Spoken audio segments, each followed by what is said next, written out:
This president's getting results for the American people, and in so many ways, in a very, very personal level.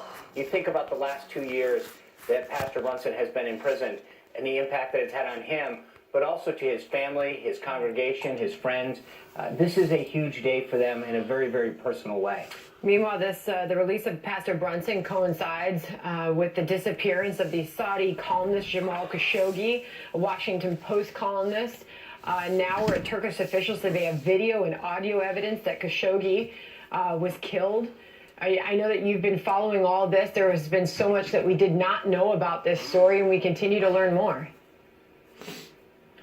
Yeah, it's very concerning. And in this day and age, when you've got video, evidence and coverage of somebody going in somewhere and not coming out, it makes it a lot harder to cover up something like this. I think the Saudi government has a lot of explaining to do. And our relationship with them has been very, very respectful. This administration has really sought to bridge greater ties. But this is not something that can be swept under the rug. The Saudi government and the royal family, the Crown Prince in particular, has some explaining to do where this individual is, what happened, and the circumstances under which. But I don't think we can let this go. Whether you're talking about the freedom of press itself or, frankly, the free movement of any individual into a consulate, whether or not, regardless of their profession, there's a lot of questions that need to get answered, and the Saudi government needs to be held accountable.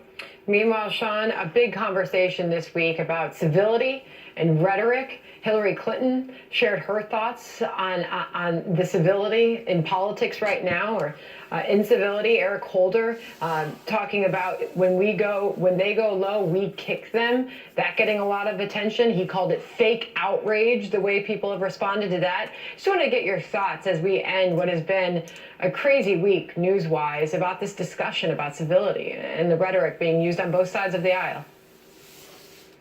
Yeah, look, a couple things. Number one, the temperature needs to get taken down all over the place. Number two, I think we've lost the ability to have civil and respectful discussions and be fierce partisans but good people. That needs to come back into the dialogue in a very big way. But let's face facts.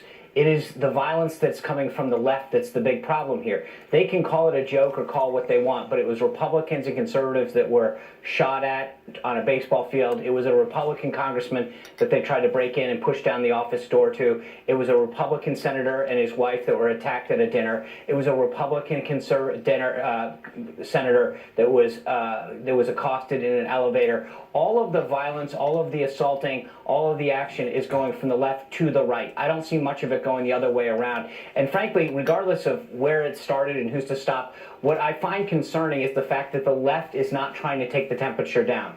They think it's a joke. They don't think it's right. But whether it's Eric Holder, Maxine Waters, or others, at some point they need to recognize that their words are having an impact on how their side is behaving. It's wrong. It needs to come down, and they need to call it out. You know, Sean, before I let you go, I only have a few seconds left. There's a Dow watch underneath of you where the Dow's up a couple hundred points today. It hadn't been the case this week. It's seen a pretty significant sell-off. I know that you watch the president comment on the stock market often. He's addressing the Fed interest rate hikes. He's talking about the economy when it comes to the stock market this week. What are your thoughts as far as the president commenting so specifically on the stock market movement and the Fed's actions? Well, I think the president wants to be very clear to the American people that he's put in place policies that are moving the economy and workers forward, and that if he sees policies going on, and the Fed's an independent board, that he wants to make it very clear to the American people that these actions that he may not have full control over because of the independent nature of the Fed, that he doesn't agree with them, and they may have an impact on the policies that he's implementing that are having a positive effect on so many people, so many businesses, so many workers, and he wants to make sure that people understand where he is and what he believes. So I think it's in line with exactly who he has been as a candidate and a president, which is to speak directly to the American people, let them know how he feels and what he's trying to accomplish. But as I mentioned at one point earlier, if you go to the tweet that I just sent out, there's a 300-point accomplishment list specifically on this economy in so many ways that it's been doing better and benefiting our country. And we do hear the White House point that out often. Sean Spicer, good to have you on America's Newsroom. Come back. Thank you. Have a good weekend. You too. Harrowing survival stories from seaside towns in ruins after Hurricane Michael pounded the Florida Panhandle head on. The latest from the scene coming up. All of a sudden, I noticed that things.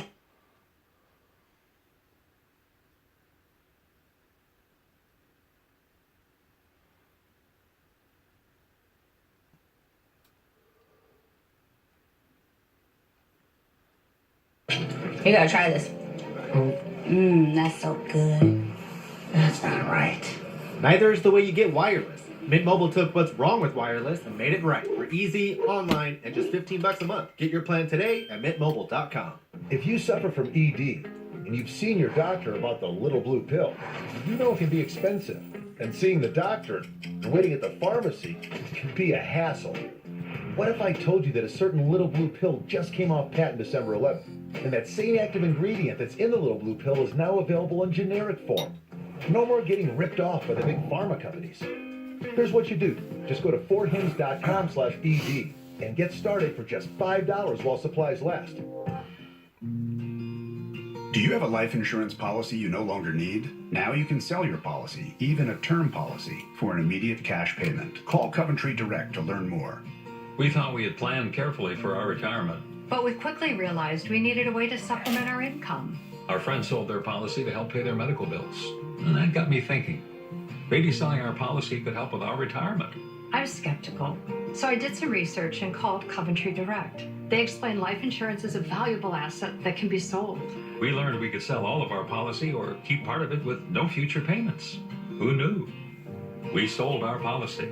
Now we can relax and enjoy our retirement as we had planned. If you have $100,000 or more of life insurance, you may qualify to sell your policy. Don't cancel or let your policy lapse without finding out what it's worth. Visit CoventryDirect.com to find out if your policy qualifies, or call 1-800-983-6200.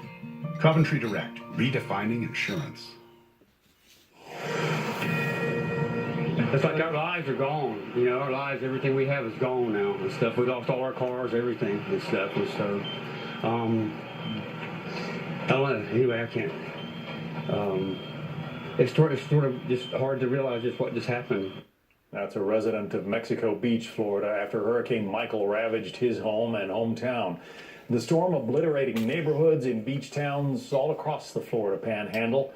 Joining me now, Mayor Gary Jarvis of Destin, Florida, as his city begins the recovery process. What's the biggest challenge ahead for Destin, Mayor? Well, I hope that you can hear me. I had a tough connection there for a second. Destin was really blessed. We have utter devastation only 55 miles to the east of us, but we virtually came through it unscathed. All our businesses are open. Charter fleet is back to stocks, and we're wide open for business. And it's amazing that just in a short period of time, in less than 48 hours, we went from storm preparation to getting ready for it to hit to damage assessment. And now all our focus now is trying to put together relief efforts to help our neighbors to the east. I was going to say, if your hotels and motels don't have a lot of damage, I'm sure you're going to be filling up soon with people whose houses have been obliterated. Yeah, as everyone else has seen on TV and social media, and through my own acquaintances and some of our folks that have gone over there to Panama City Beach and Lynn Haven, they're coming back with pictures and tales that just make you want to bring a tear to your eye. So all our restaurants are open, our beaches are open, and we've been promoting that on social media. But at the same time, my sons, our businesses, our city, we're all gathering our resources together, generators, food, and things like that. And we've already sent one semi-truck over this morning. We're loading another one up today.